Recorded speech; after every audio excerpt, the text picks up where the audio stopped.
지난 10월 22일 MBC PD수첩에서는 다락방이라 불리우는 세계 복음화 전도협회의 충격적인 내부 실태를 취재하여 반영하였습니다. 성추행과 재정비리 등의 참 의혹들에 관해 제가 차마 이 강단 위에서 너무 민망하고 참담한 나머지 자세한 얘기는 하기 어려울 것 같습니다. 그런데 문제는 우리 교회 내에서 그 소그룹으로 모이는 모임 명칭을 다락방이라, 그 이단들이 쓰는 명칭 다락방과 우리 교회 소그룹 모임 명칭이 같은 실정인데요. 제가 이 방송 보고 마음이 너무 안 좋아서 이 다락방 명칭을 좀 바꿔야겠다, 그런 생각을 좀 한번 해보았습니다. 하지만 분당 우리 교회나 29개 교회가 아직까지는 이 다락방이란 용어를 계속 고수하여 쓰고 있기 때문에 또 우리만 독자적으로 바꾸는 것은 적절치 않다고 판단하여 일단은 좀 보류하고 추이를 지켜보기로 했습니다. 근데 중요한 건요, 명칭이 같냐 명칭이 다르냐, 사실 이 문제보다도 더 중요한 건 뭐냐면 그 세계 복음화 전도협회 이 다락방과 우리 전통교회가 교리적으로 본질적으로 어떤 부분이 확실히 다른가 하는 것을 분명히 해 두어야 한다는 게 더 중요하다고 봅니다. 이번 방송을 통해 저는 그들이 얼마나 성경에서 이탈해 있는지, 또 복음을 얼마나 자기들 멋대로 왜곡시키고 있는지 그것을 볼 수가 있었는데요. 어떤 장면을 그렇게 비틀고 있느냐, 여러분 방송의 한 장면 사진으로 갖고 왔는데 잠깐 보시겠습니다. 죄에서 해방됐다는 걸 지나치게 강조하다 보니까 삶에 대해서 강조하지 않기 때문에 그 다음 삶이 도덕적으로 윤리적으로 무너지게 되는 거죠.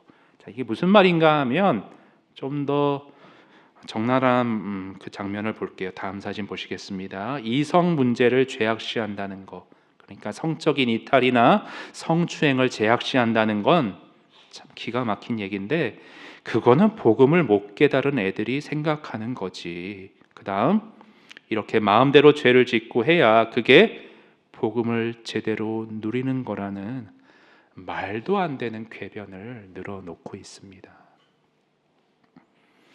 이 사람들 논리대로라고 하면 오늘날 10계명과 같은 율법은 더 이상 지킬 필요가 없는 것입니다.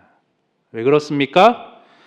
예수님께서 율법을 지키지 못해서 내가 받아야 할 하나님의 그 진노와 저주를 예수님이 나 대신, 내 대신 다 감당하셨기 때문에 나는 자유롭고 이거를 누려야 된다는 거죠.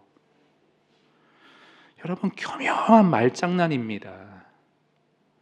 여러분, 상식적으로 생각을 해보십시오. 우리가 은혜로 용서를 받았으면요, 그 다음 어떻게 해야 돼요? 그 은혜에 대한 감사와 감격이 생겨서 그 가운데 주의 뜻대로 살고자, 완벽하지는 못하지만 노력을 해야 그게 정상이고 상식이 아니겠습니까? 성경도 그 부분을 지적해요. 여러분, 요한복음 8장에 나오는 그 가늠한 여인 얘기 아시지요? 사람들이 가늠한 여인을 향해 돌을 들어 치려고 하니까 예수님이 막아서시면서 그 유명한 말씀을 하십니다. 죄 없는 자가 돌로 치거라. 아무도 돌을 못 들었어요. 왜? 모두 다 자기가 죄인인 걸 아니까. 근데 그 다음이 사실 더 중요해요. 예수님은 그 여인을 그렇게 용서하시면서 뭐라 하셨냐 하면, 화면에 보시겠습니다. 예수께서 이르시되 나도 너를 정죄하지 아니하노니 가서 다시는 무엇을 하지 말라? 죄를 짓지 말라.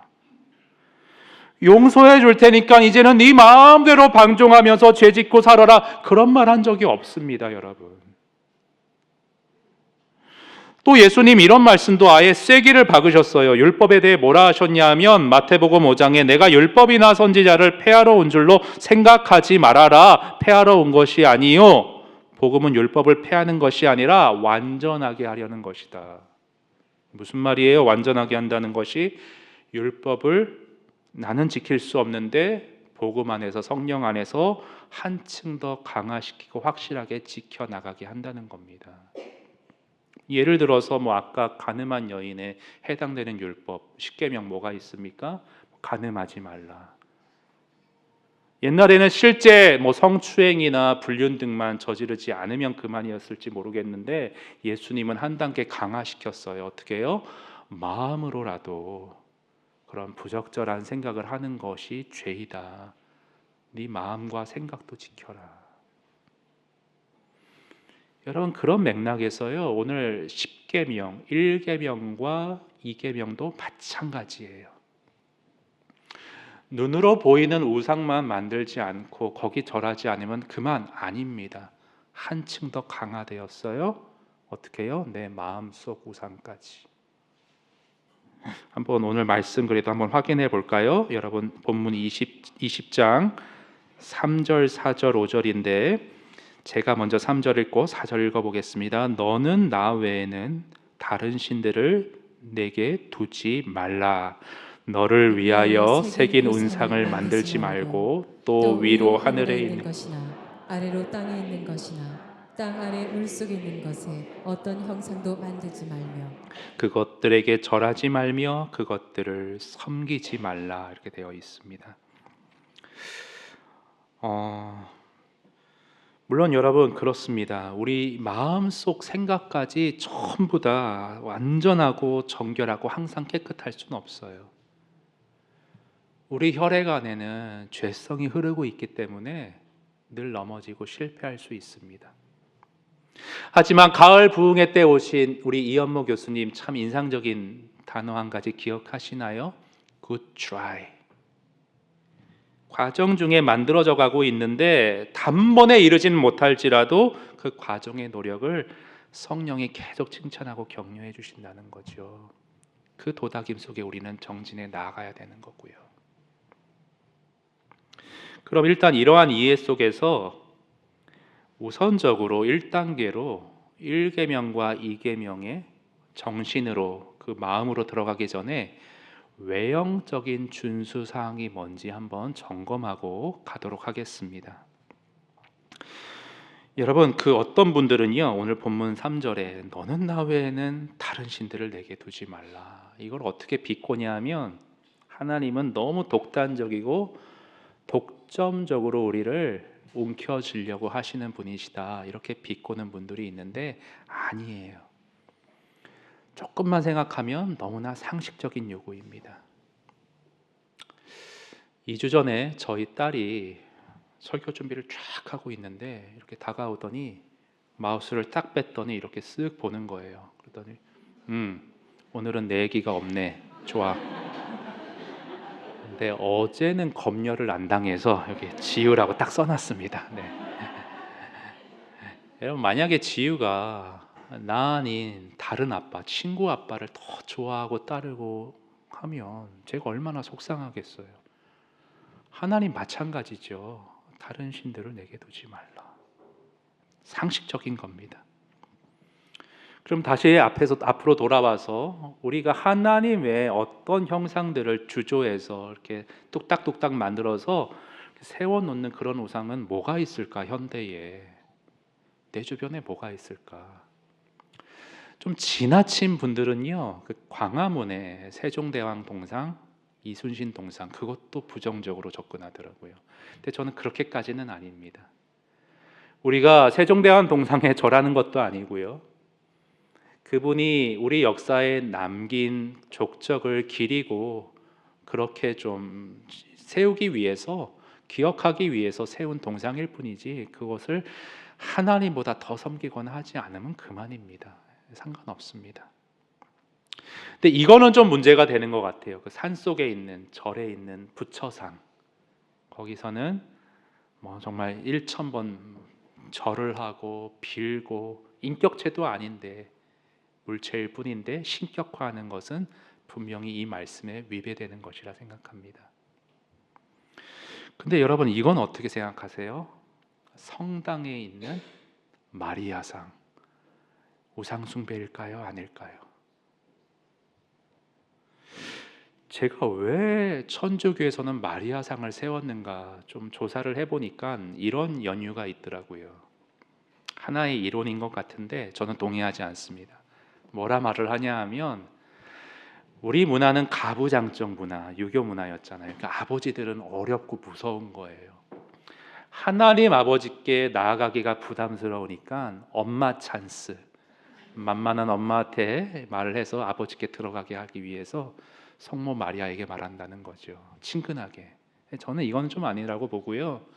보다 합당한 연유는 뭐가 있냐면 신앙이 아직 어리고 초신자일 경우에 하나님이 눈에 보이지 않기 때문에 뭐 기도하고 신앙생활 한다는 게 좀 막연한 거예요. 그래서 눈에 보이는 동상 같은 걸 세워놓으면, 예를 들어서 마리아 동상 앞에 가서 이렇게 기도문이 있어요. 마리아가 예수를 잉태하심을 우리가 묵상합니다. 성모님의 겸손을 본받읍시다. 그러면서 어려운 상황에서도 순종했던 마리아의 그런 발자취와 겸손을 나도 좀 따라가야지. 그 동상을 보면서 구체적으로 떠올리며 그렇게 신앙생활을 한다는 거예요. 그래서 여러분 성당에 가면요, 우리 개신교 십자가와 좀 달라요. 뭐가 다른지 아세요? 십자가에 예수님이 달려 계십니다. 왜 그렇게 하냐면 예수님께서 저렇게 십자가에 달리신 것을 직접적으로 패션 오브 크라이스트 영화 보듯이 내가 딱 눈으로 보면 더 숙연해지고 겸손하게 머리를 조아려 회개하려는 마음이 더 커지기 때문에 그렇게 한다는 거예요. 그래서 제가 너무 이론적으로 공부만 하면 안 되기 때문에 또 우리 성도님들을 위해서 우리 연수구에 그 선악동 성당이 그렇게 잘 지었다고 해서 한번 가봤습니다. 한번 사진 보여드리겠어요. 이렇게 돼 있더라고요. 좀 은혜 받았어요, 솔직히. 저도 사람이기 때문에 이 건물과 인테리어의 위험이 주는 그 분위기에 저도 좀 취하게 되더라고요. 그래서 여러분, 이게 꼭 우상 숭배인가 잘 모르겠어요. 애매한 것 같아요. 어느 책에서 보니까 그 마리아 상 앞에서 어떤 분들은 이렇게 허리 숙여서 이렇게 인사하고 절하는 신용을 한다고 하는데 그거는 좀 아닌 것 같고요. 어쨌건요, 여러분, 우리는 오늘날 현대에 내 눈앞에 사람이 만든 형상의 우상이 어떤 것이 있는지, 그게 어떤 우상이 될 수 있는지, 칼 위에 서 있듯이 외줄타기 하듯이 항상 예민하게 민감하게 깨어서 분별하면서 가야 될 줄로 믿습니다. 예. 이게 그렇다 너무 극단으로 치우치지는 마세요. 그래서 너무 극단적인 거는 제가 볼 때는 개신교에서 너무 거기에 대한 반발이 심해서 십자가 거는 것도 반대하는 분이 있어요. 그래서 뭐가 정답이다라고 하기보다는 잘 구별하고 분별할 필요가 있는 것 같습니다. 제사 문제도 마찬가지예요. 조상의 귀신이 와서 밥을 먹고 그 앞에 내가 공경하면서 절을 한다. 그거 저는 반대입니다. 근데 더 보수적인 목사님들 가운데는 음식 같이 만드는 것도 해서는 안 된다고 가르치는 분들이 있어요. 여러분 어떻게 생각하십니까? 저는 전도의 목적으로 음식은 더 열심히 같이 섬기는 마음으로 만들어 주라고 저는 말을 합니다. 어떻게 선배 목사님들 가르침인데 그렇게 막 나가냐? 아니, 말씀에 근거한 거예요. 여러분 현대인의 성경으로 고린도전서 8장을 보시면요, 한번 같이 읽어보겠습니다. 화면 보시고 시작. 우상의 제물을 먹는 일에 대해서 우리는 우상이라는 것이 세상에서 아무것도 아니며 하나님은 한 분밖에 없는 줄로 알고 있습니다. 8절도 읽습니다. 음식은 우리와 하나님과의 관계에 전혀 영향을 미치지 않습니다. 먹지 않는다고 해서 나쁠 것도 없고 먹는다고 해서 나을 것도 없습니다. 사도 바울 시대에 우상 앞에 음식을 바쳤는데 나는 뭐 믿음으로 우상이 아무것도 아니라고 생각한다. 아까우니까 먹자. 전혀 문제가 안 됐는데 그러나 바울의 말이 그러나 나의 이런 행동으로 믿음이 연약한 자들이 시험에 든다면 난 기꺼이 먹지 않겠다. 이 얘기를 지금 하는 맥락이죠. 우상의 고기, 제사의 음식 만드는 거 저는 전혀 문제 안 된다고 생각합니다.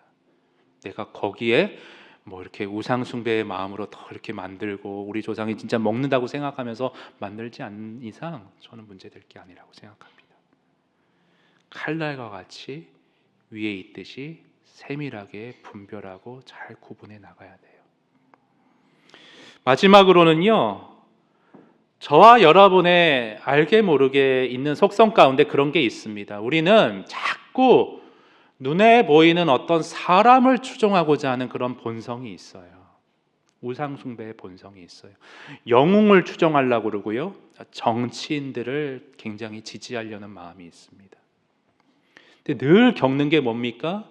처음에 당선될 때는 지지율이 팍 높다가 레임덕 오고 끝에 가서는 지지율이 팍 떨어지고 매번 이걸 반복하는데도 또다시 기대를 걸고 지지를 합니다. 나라 구해줄 사람이라고 막 그렇게 해요. 실망하죠. 그때 그 상황에 거기에 걸맞는 어떤 인물을 설정해 가지고, 그게 정치인이든지 어떤 영향력이 있는 목사님이든지, 그렇게 내 포커스를 하나님보다 그 사람에게 더 맞추고 절대시하는 우를 우리가 범하기가 싫습니다. 우상숭배입니다.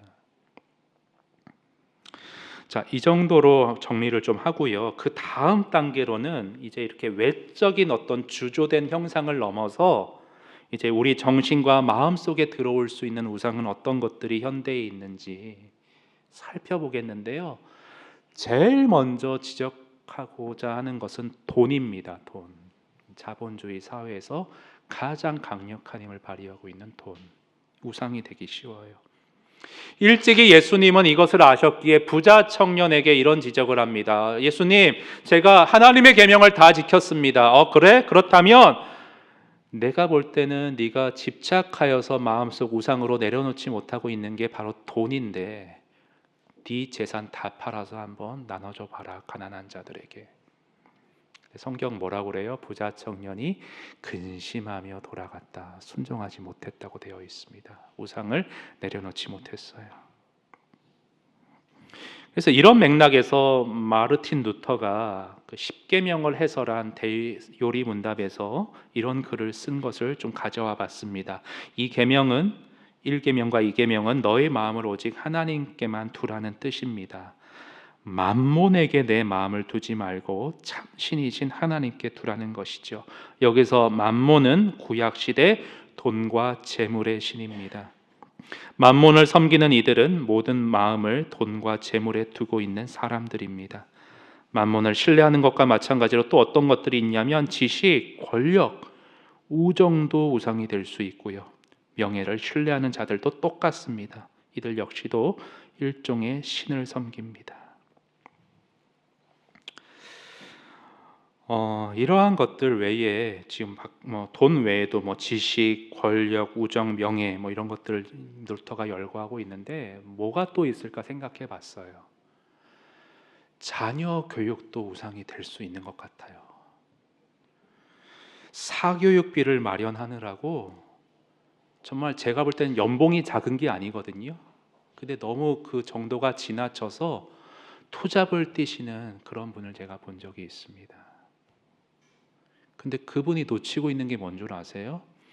그렇게 자녀를 위해서 교육비 마련하느라고 불철주야 고군분투하는데 정작 자녀랑 함께 있는 시간은 갖지 못하더라고요. 정말 중요한 걸 놓쳐요. 그리스도인들 중에도 쇼핑하면서 스트레스를 푸는 경우들이 있습니다. 나쁜 거 아닙니다. 근데 이런 경우는 조금 우상이 되어 있는 것 같아요. 어떤 경우요? 비싼 제품을 사면 점원이 눈에 띄게 친절하게 굴고 그게 기분 좋으니까 내 자긍심도 높아지고 그런 재미로 내가 조절 못하고 막 무리하게 한도 초과하면서 지출하는 경우는 저는 우상이라고 봅니다. 운동도 우상이 될 수 있는 것 같아요, 여러분. 내 건강 지키고 활용하는 건 좋은데요. 저는 여러분 골프를 한 번도 쳐본 일이 없습니다. 그런데 어떤 분들은 그게 그렇게 재미나시대요. 어느 정도냐면 하도 골프를 쳐서 이 손가락 이렇게 휘셨어요. 근데 거기 테이핑 감고 또 치시더라고요. 야, 저거는 너무 지나친 거 아닌가. 고급 골프채를 갖고 싶어서 내가 가진 재정 상황에 초과해서 지출하는 거, 그것도 우상이 될 수 있을 것 같습니다. 여러분, 저와 여러분은 육체를 갖고 있는 사람입니다. 기본적인 당연한 욕구를 제약시하자는 게 아니에요. 만약 식욕이 없으면 우리는 먹지 않아 죽게 될 것이고요, 수면력이 없다면 과로사로 이 몸에 심각한 병이 생길 것이고요, 전 인류에게서 성욕이 사라진다면 이 세상은 멸망하고 말 것입니다. 욕구나 욕심을 제약시하는 거 아니에요. 하지만 경계해야 될 게 뭐냐? 과욕입니다. 지나치면 모자란만 못해요. 여러분, 이렇게 기본적인 욕구적인 이런 것들 말고도 교회 안에도요, 직분이 우상되는 경우도 있어요. 어떤 역할에 지나치게 집착하세요. 내가 꼭 저걸 해야 돼. 근데 내 은사나 여러 가지를 따져서 목사님이 안 세워주면 실망하고 교회를 떠납니다. 교회 지체들 간의 교제 너무 중요하죠. 공동체죠. 그러나 하나님보다 거기에 더 목매다는 경우도 봤어요. 어떤 지체가 이사 가니까 교회 안 나옵니다. 찬송가 복음성가 우리가 1, 2부 나눠서 그렇게 하고 있는데, 아까 이전보다 더욱 사랑 노래할 때 눈물이 났어요. 왜요? 옛날에 아버지 개척한 교회에서 어린 시절에 엄마 손 잡고 불렀던 기억이 나더라고요. 여러분, 사람은 그래요. 내가 은혜 받고 내가 커오고 내가 확신한 그것에 대해서 그게 전부인 줄 아는 함정이 있습니다. 그래서 어떤 분들은, 어떤 목사님은 복음성가 절대 교회에서 못 부르게 해요. 그거는 세속의 때가 탄 세상 노래다, 뭐 이래가지고. 또 어떤 분들은 찬송가는 그건 구시대적인 산물이다, 복음성가만 불러요. 그러니까 어떤 집착하는 게 아니라 내 경험에 갇힌 하나님보다, 말씀보다, 본질보다 우선시되는 것은 뭐든지 우상으로 전락할 위험이 있습니다. 조심하셔야 돼요. 그럼 이제 마지막으로요, 이렇게 우리가 사로잡히기 쉬운 어떤 집착이나 과욕의 우상을 우리가 극복하기 위해서는 어떻게 해야 하는가? 그 답이 오늘 출애굽기 20장 2절에 나와 있습니다. 여러분, 한번 출애굽기 20장 2절 다 같이 읽어봅니다. 시작. 나는 너를 애굽 땅 종 되었던 집에서 인도하여는 내 하나님 여호와니라. 여러분, 이게 왜 정답이냐 하면요, 그 어떤 순원 집사님이 그런 고백을 하셨어요. 정말 하나님의 뜻에 순종하고자, 하나님의 뜻을 다 몰라서 10계명부터 기본적으로 순종하고자 하는데 그거 잘 안 된다고. 근데 여러분, 이 순원 집사님이 놓친 게 뭐냐면, 구원은 은혜로 받고 내가 순종하고 커 나가는 건 온전히 내 노력으로만 지금 이해하고 계신 것 같아요. 그게 아니거든요. 여기 10계명을 주기 전에, 자, 10계명의 1계명이 20장 3절인데, 3절 전에 2절에서 하나님이 모세와 백성에게 주지시켜 주는 게 뭐냐 하면, 애굽 땅 종되었던 곳에서 그 광야와 오늘까지 이 시내산까지 은혜로 인도한 게 바로 나이다. 너희는 구원받을, 구출받을 아무런 조건이 안 되었다. 자격이 안 되었다. 늘 그 반석 물 내줘도 또 불평하고, 만나 내려주는데 매출하게 고기 안 준다고 불평하고, 그런 백성들이었는데 내가 인내와 사랑으로 도닥이면서 오늘까지 인도해 내었다. 그런 나이기에 앞으로 10계명을 지키는 모든 것에서도 내가 너희를 인도하여 줄 것이다. 실패하고 넘어져도 사랑으로 도닥여 줄 것이다. 나는 너희를 구출하고 인도하여 내는 여호와이니라. 이것을 말해주고 있는 거예요. 5절과 6절도 마찬가지예요. 5절 중간부터 보시면요, 내 하나님 여호와는 질투하는 하나님인즉, 자 보세요, 나를 미워하는 자의 죄를 갚되 아버지로부터 아들에게로 3, 4대까지 이르게 하고요, 대비해서 보세요, 나를 사랑하고 내 계명을 지키는 자에게는 1000대까지 은혜를 베푸느니라. 주목해서 볼 게 3, 4대와 1000대예요.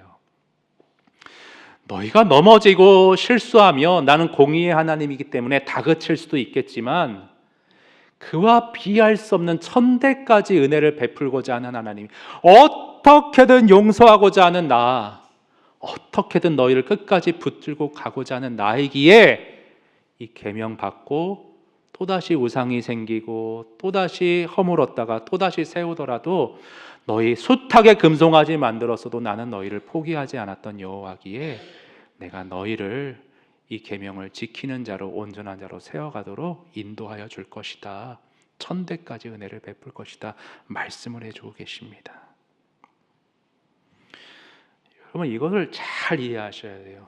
신학적으로 잘 정립을 해놓고 계셔야 돼요. 우리 장로교에서 성경을 이해하는 뼈대의 신학이 여러분 들어보셨는지 모르겠는데 언약 신학이라는 게 있습니다. 근데 많은 분들이 혼돈하는 게 뭐냐면 하나님이 아브라함을 찾아오셔서 언약을 맺으신 거는 은혜의 언약이라고 이해를 해요. 잠깐 설명을 드리면 창세기 15장에 하나님이 아브라함과 영원한 언약을 맺습니다. 근데 의식을 하나 행하세요. 짐승을 둘로 쪼개요. 그 사이를 고대 관습에 따라서 두 사람이 걸어갑니다. 언약의 당사자들이. 무슨 의미인가? 자, 짐승이 쪼개졌는데 우리 두 사람이 지나가면서 어느 한 사람이 약속을 어기면 쪼개진 짐승과 같이 벌을 받아도 마땅하다. 무조건 이 약속을 지키겠다는 그런 의미예요. 근데 하나님이 어떻게 하셨느냐? 아브라함을 잠들게 하십니다. 횃불로 쪼갠 짐승 사이를 홀로 지나가세요. 무슨 의미예요? 아브라함아, 네가 분명히 지키지 못하고 실패할 걸 내가 알기 때문에 내가 오로지 단독으로 시작하고 진행하고 결과시키겠다. 은혜로 언약을 맺겠다는 의미입니다.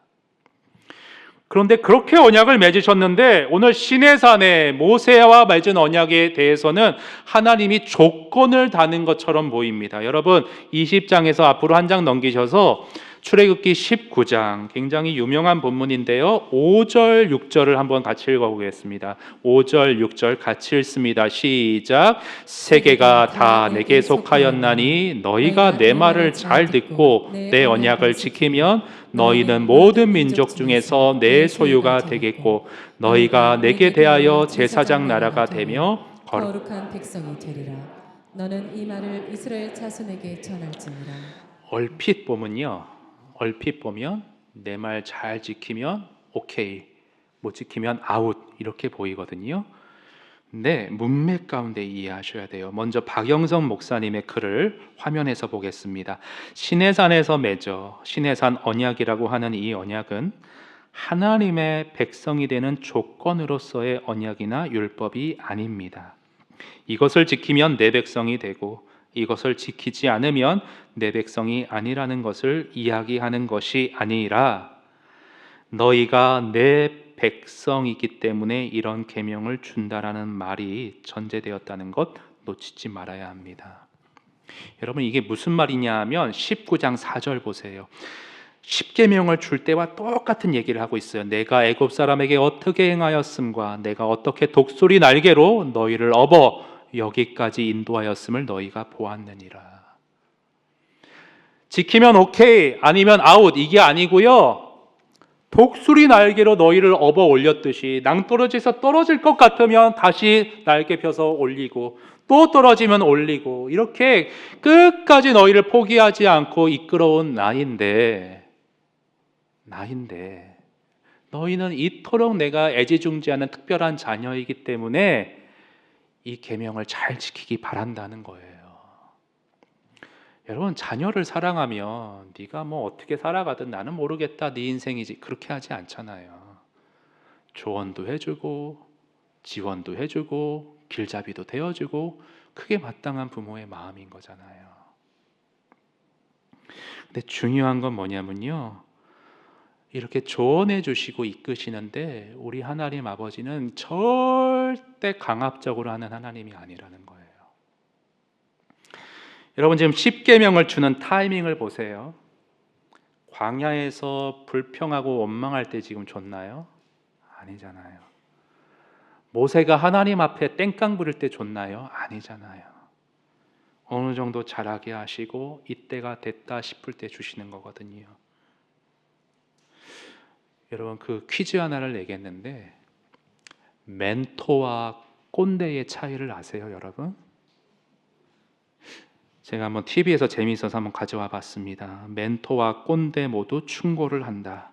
다만 멘토는 남이 요청했을 때 하는 것이고 꼰대는 남이 원하지 않는데도 조언을 주는 게 꼰대라고 합니다. 많은 사람이 걸리죠, 그렇죠? 예. 근데 여러분, 오늘 하나님이 백성들이 원할 때 이 계명을 주세요. 여러분 19장 8절 볼게요. 19장 8절. 마지막으로 같이 읽습니다. 시작. 백성이 일제히 응답하여 이르되 여호와께서 명령하신 대로 우리가 다 행하리이다. 모세가 백성의 말을 여호와께 전하며 명령을 주겠다 하니까, 계명 주겠다니까 저희가 다 행하겠습니다. 이렇게 적극적으로 마음이 열릴 때 계명을 주시고 기르시고 이끄시잖아요. 우리 하나님 이런 분이시라고요. 많은 분들이, 저도 이제 애들을 키우다 보니까 공감되는 고민이 하나 있는데, 자녀 교육을 어떻게 해야 될지 모르겠다는 거예요. 책을 보고 공부를 하고 이론을 적용해 보는데 더 어떻게 이렇게 좀 어긋나고 잘 안 되고 생각했던 것만큼 예상대로 빗나가고. 근데 제가 참 책에서 인상 깊게 봤던 통찰이 뭐냐면, 자녀 교육은 농사와 같다는 표현이 참 와닿았어요. 그러니까 사람이 크고 변하는 거는 당장 뭐 이렇게 씨앗 심으면 열매가 확 맺고 그런 게 아니라는 거예요. 오랜 시간 모내기도 하고 태풍도 만나고 해충도 걸러내고 여러 가지 인내와 고단한 모든 과정을 거친 다음에 가을이 돼서 추수를 하게 되는 거죠. 우리 하나님은 농부와 같은 분이세요, 여러분. 지난주에 모세를 살펴봅시다. 간절한 요청에도 거절당했는데 이제 모세가 뭐라고 그래요? 하나님은 우리가 기도할 때 가까이 계시는 분이시다. 나보다도 나를 더 잘하시기에 가까이서 친밀하게 최선으로 인도하는 분이시다라는 자세를 보이지 않습니까? 처음부터 이런 자세 보였을까요? 아니에요. 미디안 광야에서 혼자 40년 이스라엘과 아둥다둥 다투면서 백성들과 그렇게 오면서 또 40년, 도합 80년의 인내의 세월을 거쳐 이 모세를 추수해 내시는 하나님이세요. 그럼 여러분, 우리도 이렇게 적용합니다. 나에게도 이렇게 적용할 수 있습니다. 당장 내가 완벽하게 계명을 다 지키지 못해요. 아니, 우상을 허물어뜨렸다가도 나도 모르게 또 다른 게 스며들어와. 절망하지 마세요. 하나님은 80년에 걸쳐서 나를 농사짓고 인내로 결국 열매 맺으실 하나님이십니다. 그래서요, 그 이끄심 따라서 서둘지 마시고요, 하나하나 성취해 나가세요. 단번에 이루지 못하지만 은혜 안에서 내가 할 수 있는 작은 성취를 맛보세요. 제가 마지막 인용으로 그 윤주선 씨가 쓴 엄마의 눈높이 연습이라는 책에서 제가 좀 통찰을 얻어서 좀 가져왔는데요. CBS의 세상을 바꾸는 시간 15분에 나온 성공한 기업가 야나두의 김민철 대표는 자신을 실패 장인이라 소개한다. 7년간 사업을 하면서 총 27개의 프로젝트를 시도했고 그중 24개를 실패하면서 무려 150억 원을 날렸기 때문이다. 수많은 실패로 다시 도전하기 힘들 때 그는 하루에 양치 3번 하는 것부터 다시 시작했다고 한다. 무슨 말인가 하면, 이처럼 작은 성공의 경험을 쌓으면 다시 큰 것도 도전할 힘이 생긴다는 겁니다. 저는 이번 말씀 준비하면서 내 안의 우상은 뭐가 있을까 좀 생각해 봤어요. 내가 집착하고 있는 건 무엇인가? 좀 어떻게 들릴지 모르겠는데 우리 아내와의 교감을 그렇게 저는 집착하고 있더라고요. 이게 무슨 말인가 하면 여러분 그 흔히 여성분들이 감수성이 풍부하고 남자는 좀 메마르고 싸늘하다고 그렇게 편견들을 갖는데 반대인 가정들도 있습니다. 제가 산책 얘기했잖아요. 너무 좋은 거예요. 그래서 여보 좀 같이 가자. 안 가요. 내가 하고 싶을 때 할 거래. 강요하지 말라고 그래.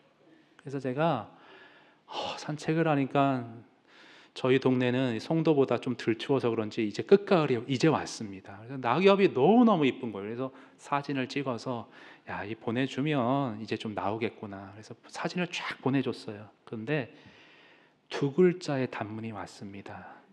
좋군. 뭐 이거 뭐 윗사람이 아랫사람한테 그래 뭐 괜찮네 뭐 이런 느낌이죠. 이런 느낌이에요. 근데 제가 이번 이렇게 설교 준비하면서 그것도 내 욕심 아닌가. 윤인정은 박삼열이 아닌데 추구하는 게 다를 수 있는데 그리고 그 안에만의 시간표가 있고 속도가 있는 건데 지금 내가 좋다고 빨리 이쪽으로 와 이것도 아니지 않는가. 좀 그렇게 제가 좀 내려놓게 됐어요. 내려놓는다는 표현은 좀 그렇고 기다려주기로 했어요. 또 하나 제 안에 집착이 뭐가 있냐면 자꾸 이게 진짜 안 좋은 건데 어머니와 비교하는 게 나도 모르게 있더라고요. 그러니까 우리 어머니는 아버지를 극진히 배려하셨어요. 단칸방에 살 때 제가 어릴 때인데 아직도 기억이 납니다. 설교 준비하는데 방해가 된다고 저를 데리고 토요일 오후 내내 저녁까지 밖에 있다 들어왔어요. 아버지 설교 집중하시라고. 근데 우리 아내는 이제 세밀함보다는 좀 이렇게 넓고 큰 사람이기 때문에 이렇게 세세하게 배려는 조금 해주는 게 많아요. 이게 잘 얘기해야 되는데 거기에 대한 이제 서운함도 내가 집착이 아닌가. 근데 어제 하나님이 이 말씀 가운데 저를 한 단계 좀 성장시킨 계기가 있었습니다. 제가 어제 토요일 날 오전하고 점심까지 부평에 신방이 있었는데 부평 복잡하잖아요. 왔다 갔다 하고 주중에 또 대구 장례식장 운전해서 갔다 피로가 좀 쌓였던 것 같아요. 그래서 저녁에 설교 준비를 하는데 집중이 잘 안 되는 거예요. 체력이. 그래서 차라리 일찍 자고 새벽 일찍 일어나서 다시 준비하자. 일찍 잠자리에 들었습니다. 근데 아내는 좀 저녁에 교회에 좀 뭐 일할 게 있다고 하고 늦게 들어왔어요. 근데 들어오자마자 하는 얘기가 야 박준서 아직까지 게임하고 있으면 어떡해? 이렇게 제가 곤히 자다가 화들짝 놀라서 깼습니다. 30분 딱 자고 이렇게 서서히 깬 게 아니라 화들짝 놀라서 깼어요. 여러분 자다가 깨면 더 피곤한 거 아시죠? 다시 잠도 못 들고. 근데 이 설교 준비할 때 예민하잖아 사람이. 근데 내가 가만히 나가서 지긋한 목소리로 여보 그렇게 큰 소리로 얘기하면 내가 놀래잖아. 근데 부드럽게 얘기하니까 아내도 여보 내가 여보 있는 거 자는 거를 생각을 못했어 이렇게 얘기하더라고요. 작은 성취에 이렇게 스스로를 도닥였습니다. 하나님이 일하고 계시구나. 내가 커가고 있구나. 여러분 우리 하나님은 시간 속에서 일하시는 하나님입니다.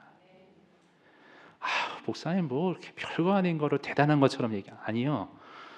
사람이 잘 안 변하는데요. 이 작은 변화, 실천, 이 성취가요 쌓이고 쌓이면 사람의 인격이 변하게 되는 겁니다. 점과 점이 이어져서 선이 되고 선이 모여서 도형을 이룹니다. 작은 성취를 이루어 가야 돼요. 사랑하는 여러분, 오늘 여러분 안에 우상이 무엇이 있는지 성령이 빛비춰 주시기 원하고요. 작은 성취라도 뭐 대단하게 허무는 것 아니라도 조금씩 어떤 집착과 과욕과 치우친 모든 것들, 하나님의 본질보다 우선시하는 것들 서서히 내려놓고 성숙해 가심으로 앞서 이단의 다락방과 같이 복음으로 사는 사람은 그렇게 마음대로 방종하는 삶이 아니라 주의 은혜와 이끄심 안에서 아름답게 커가고 성숙해 나가는 삶이라는 것을 세상 가운데 보이고 선전할 수 있었으면 좋겠습니다. 같은 비전과 같은 말씀의 목표를 가진 여러분을 만나서 행복하고요. 같이 앞으로 주 안에서 커갈 모습을 주님 안에서 기대하겠습니다. 우리 찬송하겠습니다. 이토록 좋은 아버지께서 우리를 인도하고 계시는데 세상의 허망한 것 무엇과도 바꾸지 않겠습니다. 제 삶을 드리겠습니다. 우리 이러한 고백으로 이 찬양 주님 앞에 올리겠습니다. 나 무엇과도 주님을 나 무엇과도 주님을 바꾸지 않으리. 다른 어떤 은혜 구하지 않으리. 오직 주님만이 내 삶의 도움이시니 주의 얼굴 보기 원하니. 주님 사랑해요. 주님 사랑해요. 온 마음과 정성 다해 하나님의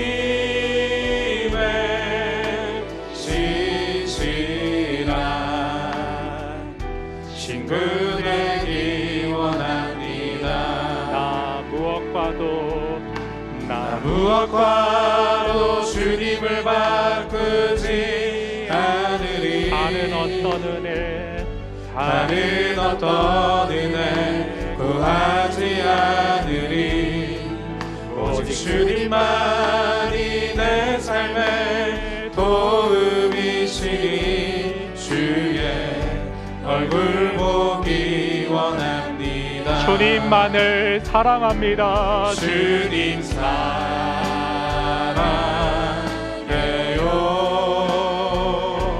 온 마음과 정성 다해 하나님의 신실한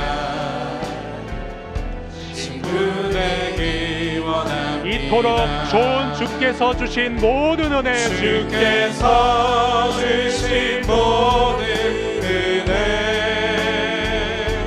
나는 말할 수 없네. 내 영혼 즐거이 주 따르렵니다. 주께 내 삶 드립니다. 주께서 주신 모든 은혜 나는 말할 수 없네. 내 영혼 즐거이 주 따르렵니다. 주께 내 삶 드립니다. 주께 내 삶 드립니다.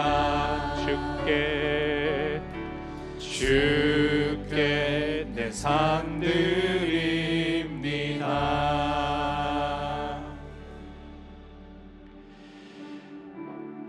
여러분, 주님께서 우리에게 말할 수 없는 은혜를 주신 이유는 방종하며 살려고 그렇게 하신 게 아니고요, 생명의 삶으로, 생명의 주께 너의 삶을 드리라는 요청으로, 초청으로 우리를 구원하신 줄 믿습니다.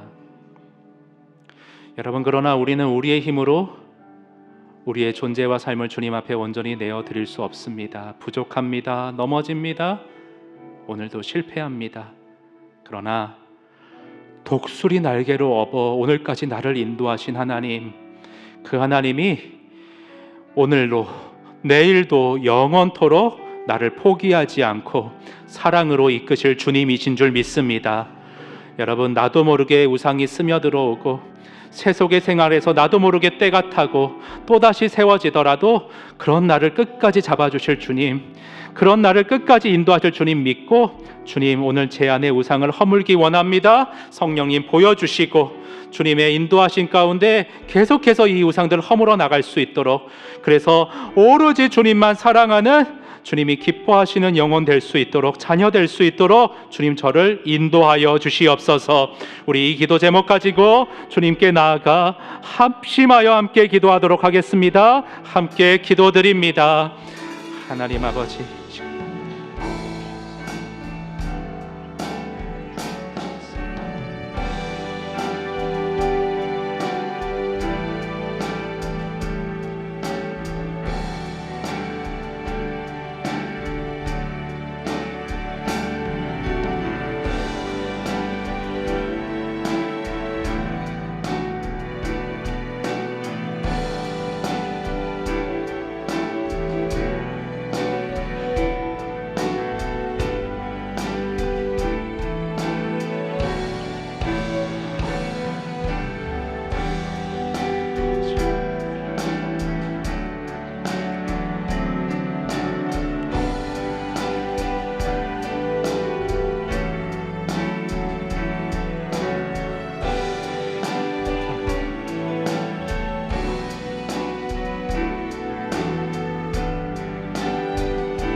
하나님 아버지, 늘 한쪽으로 치우치기 쉽고 오류에 빠지기가 쉬우며, 선한 것으로 의도했다가도 그것을 우상으로 바꾸기가 쉬운 것이 오류 덩어리인 우리인 것을 주님이 아십니다. 하지만 주님, 이런 우리를 내치지 아니하시고 우리의 체질과 형편을 다 아시는 주께서 독수리 날개로 업어 오늘까지 나를 인도해 오셨음을 찬양하고 감사드립니다. 그 하나님이 오늘도 나의 하나님이시고 오늘도 나를 사랑의 손길로 붙잡고 계시기에 나는 알 수 없지만 오늘 이 1계명과 2계명을 온전히 지켜나갈 수 있을 줄로 믿습니다. 하나님, 오류로 치우침으로 나도 모르게 형성되어 있는 우상이 어떠한 것이, 고집이 내 안에 있다면 오늘 이 시간 성령께서 빛 주어 주시고 조명해 주신 가운데 그것을 깨부수게 하여 주시어서 하나님, 또다시 생겨나고 또다시 스며들더라도 하나님께서 결국은 이루신다라는 믿음 가운데 조그맣게 작게 실천하고 성취해 나가며 주님의 도닥임 속에 온전한 자로 성숙해 갈 수 있도록 우리 성도님들을 인도하여 주시옵소서.